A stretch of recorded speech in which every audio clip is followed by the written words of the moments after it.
내 어진의 1월 오봉도를 그려놓지 말라. 1849년 6월 초 충청감사 김수근이 병조 판서인 김좌근을 급히 찾아왔습니다.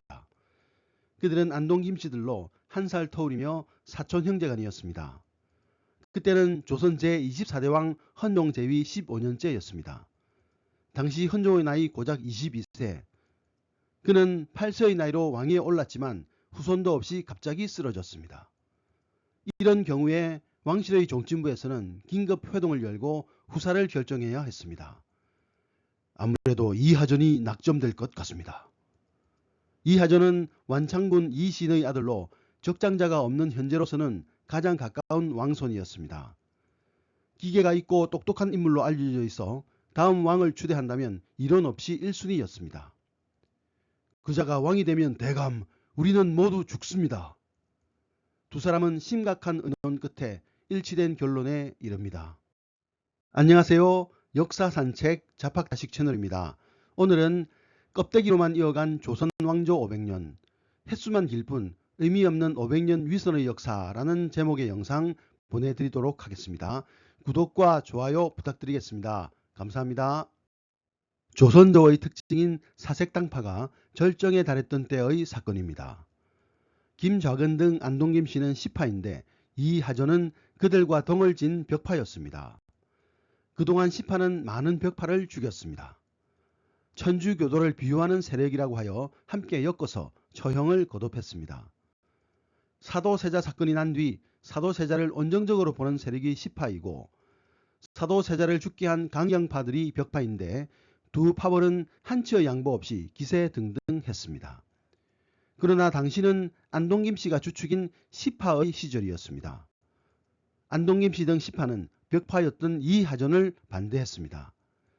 이하전 말고 다른 왕손은 또 누가 있는가? 그들은 똑똑한 이하전 말고 자신들의 말을 고분고분 잘 들을 어리숙한 왕손을 급히 수소문했습니다. 부랴부랴 2, 3일 만에 골라낸 인물이 강화도령으로 알려진 철종입니다. 그는 왕족이지만 부친과 형이 영모로 몰려 모두 사약을 받았기 때문에 천의 고아로 살아왔습니다. 글자 한자 모르는 무식한 사람이었지요. 그런 사람을 왕으로 골라 뽑은 것입니다. 오직 자신들의 안위만을 위해서 말이죠.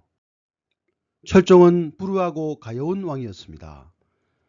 섬 무지랭에서 왕이 되었지만 신하들에게 눌려 말 한마디 못하다가 32살 젊은 나이로 죽었습니다.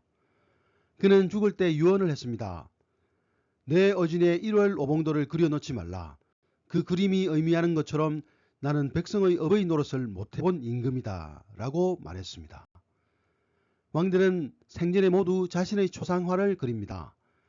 철종은 죽기 2년 전에 어진을 그렸는데 당시에는 어진의 1월 오봉도를 그려넣는 경우가 많았습니다. 해와 달과 5봉오리를 그려넣어 왕의 위상을 더해주기 위해서였습니다. 여기서 철종의 기구한 운명을 이야기하려는 것이 아닙니다. 이런 식으로 억지로 이어 붙여간 것이 조선 왕조라는 것이지요. 상당히 비판적인 사람도 조선을 거론할 때 가장 훌륭한 점으로 500년의 긴 역사를 내세웁니다. 세계사를 살펴봐도 500년을 이어온 왕조는 없습니다. 유럽 대륙은 워낙 부침이 심하여 200년 가기도 힘들었고 섬나라 영국도 엇비슷합니다. 자꾸 왕조가 바뀌었습니다. 그러나 조선은 1392년 개국하여 1910년 한일 합방으로 문을 닫았으니 그 역사가 무려 518년입니다. 유럽 등 다른 나라에 비하면 지나칠 정도로 왕조가 긴 편입니다. 영국은 비슷한 시기에 1309년 랭캐스터 왕조, 1461년 요크 왕조, 1603년 스튜어트 왕조, 1714년 하노버 왕조 등 자주 왕조가 바뀌었습니다. 모두 엇비슷한 왕조의 후예들이지만 그들은 새로운 왕조를 시작하면서 전 왕조와는 차별된 새로운 출발점을 만들었습니다. 물론 그만큼 내분도 많았고 전쟁이 뒤따랐지요. 좀 오래되었다는 국가로는 유럽에서는 북쪽의 스웨덴, 남쪽의 스페인 정도지만 역시 200여 년을 한계로 왕조가 바뀌었습니다. 중국의 원나라가 100여 년, 명나라 역시 300년 정도, 청나라도 300년 정도인데 비해 조선만 500년을 자랑하고 있습니다. 과연 이것이 자랑할 만한 일인가? 아니라고 봅니다. 까 뒤집어 보면 오히려 부끄럽다는 생각이 들기도 합니다. 왕조가 바뀐다는 것은 단순히 왕만 바뀌는 것이 아닙니다. 새 왕조의 새 인물이 새로운 정책을 가지고 새로운 시대를 연다는 의미가 포함되어 있습니다. 우리나라는 전통적으로 500년 27대 왕 동안 한 가문만이 왕위를 물려주고 물려받았습니다.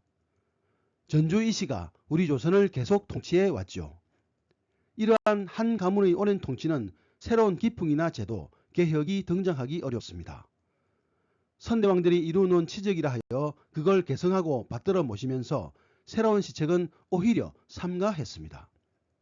자손이 선대왕의 치적에 누를 끼칠 수 없고 손톱만큼의 비방도 허용되지 않았습니다.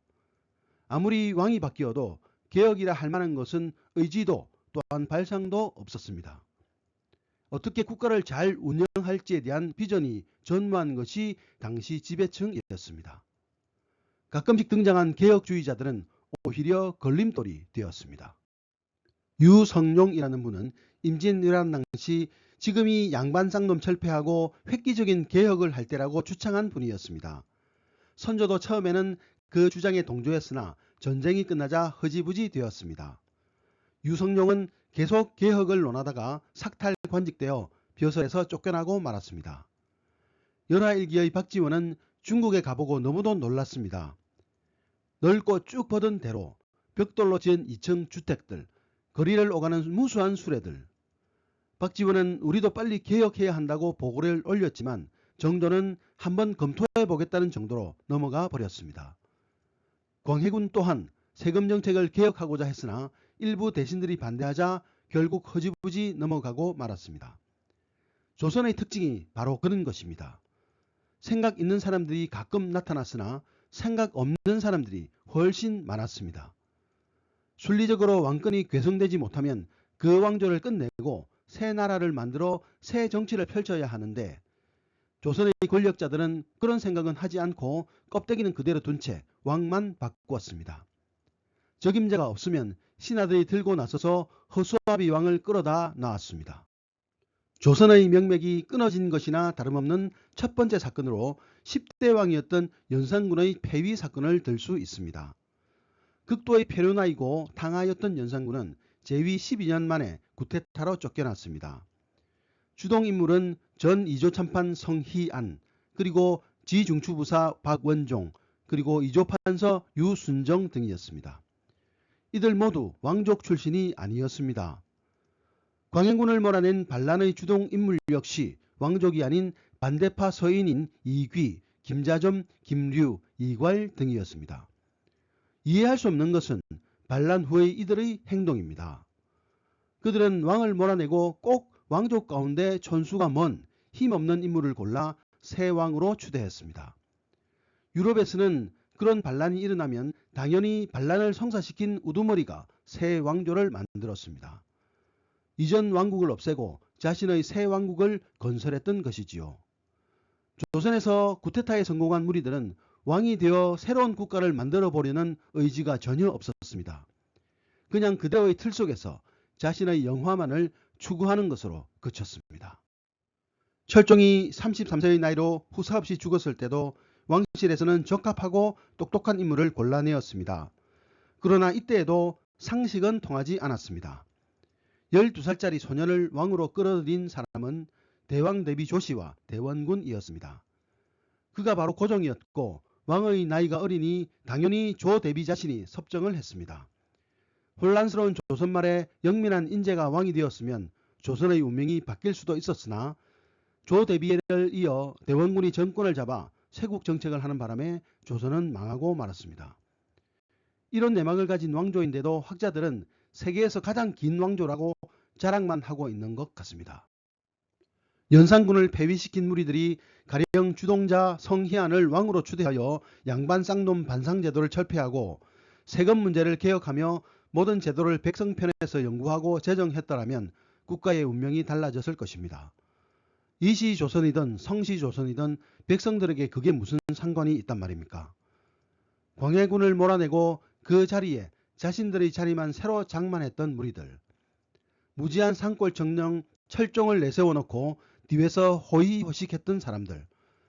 국가의 운명이 풍전등화인데 12살짜리를 왕으로 삼아 섭정을 하려는 늙은 조대비와 가진 자들에 대한 앙심에 똘똘 뭉쳐있던 대원군이 만들어낸 나라. 불행한 일이 아닐 수 없습니다.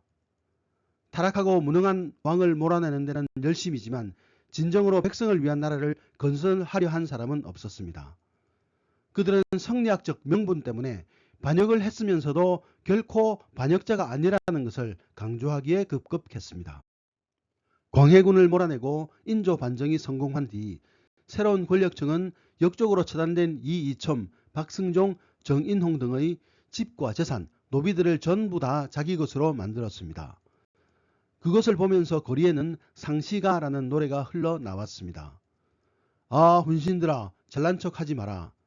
그들의 집에 살고 그들의 땅을 차지하고 그들의 말을 타며 또다시 그들의 일을 되풀이하니 당신과 그들이 돌아다 보면 무엇이 다른가? 이래도 조선 역사가 500년이라고 자랑만 할 수 있겠습니까? 오늘의 참고도서는 노컷 조선 왕조실록이라는 책이었습니다. 감사합니다.